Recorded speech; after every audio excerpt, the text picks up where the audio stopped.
استغفار کے فوائد کیا ہیں؟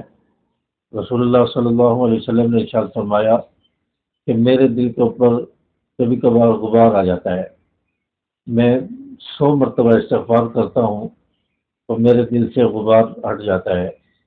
تو آپ صلی اللہ علیہ وسلم کے دل کے اوپر بھی کبھی بوجھ آ جاتا، کبھی غبار آ جاتا، کبھی آپ کو دشواری اور بے چینی لاحق ہوتی، تو آپ صلی اللہ علیہ وسلم استغفار کرتے تھے۔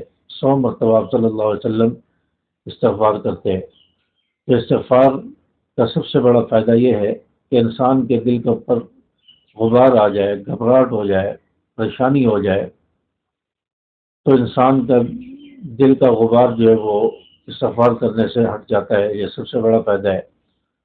اور رسول اللہ صلی اللہ علیہ وسلم کی ایک اور حدیث ہے کہ آپ صلی اللہ علیہ وسلم نے فرمایا کہ حضرت عبداللہ بن عباس رضی اللہ تعالیٰ عنہ روایت کرتے ہیں کہ رسول اللہ صلی اللہ علیہ وسلم کا ارشاد ہے کہ جس نے استغفار کو اپنے اوپر لازم کر لیا، جس نے استغفار کو لازم کر لیا اپنے اوپر، آپ صلی اللہ علیہ وسلم فرمایا اللہ تعالیٰ اس کی تمام پریشانیاں دور فرمائے گا، اور اللہ تبارک و تعالیٰ ہر تنگی سے راحت عطا فرمائے گا، اور اللہ تبارک و تعالیٰ اسے ایسی جگہ سے رزق عطا فرمائے گا کہ اس کے وہم و گمان میں بھی نہیں ہوگا۔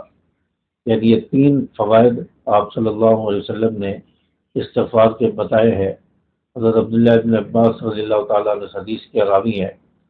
پہلا فائدہ یہ بتایا کہ استغفار کو جو شخص لازم کر لیتا ہے، اللہ تبارک و تعالیٰ اس کی تمام پریشانیاں دور فرما دیتا ہے۔ انسان کے اوپر آئے روز پریشانیاں رہتی ہیں، اور پاکستان میں تو خاص طور پہ انسان پریشان ہی رہتا ہے، کبھی کسی وجہ سے، کبھی کسی وجہ سے، کبھی روزگار، تو کبھی بجلی کے بل، ہو کبھی کس وجہ سے، تو ہر وقت انسان پریشان ہی رہتا ہے۔ تو استغفار کی برکت سے اللہ تبارک و تعالیٰ پریشانی دور فرما دے گا۔ اور دوسری بات آپ صلی اللہ علیہ وسلم نے فرمائی کہ ہر تنگی سے اللہ تبارک و تعالیٰ راحت اور سکون عطا فرما دے گا، یعنی تنگی راحت اور سکون میں تبدیل ہو جائے گی۔ اور تیسرا فائدہ آپ صلی اللہ علیہ وسلم نے جو بتایا استغفار کا، فرمایا کہ اللہ تعالیٰ ایسی جگہ سے رزق عطا فرمائے گا کہ انسان کے وہم و گمان میں بھی نہیں ہوگا۔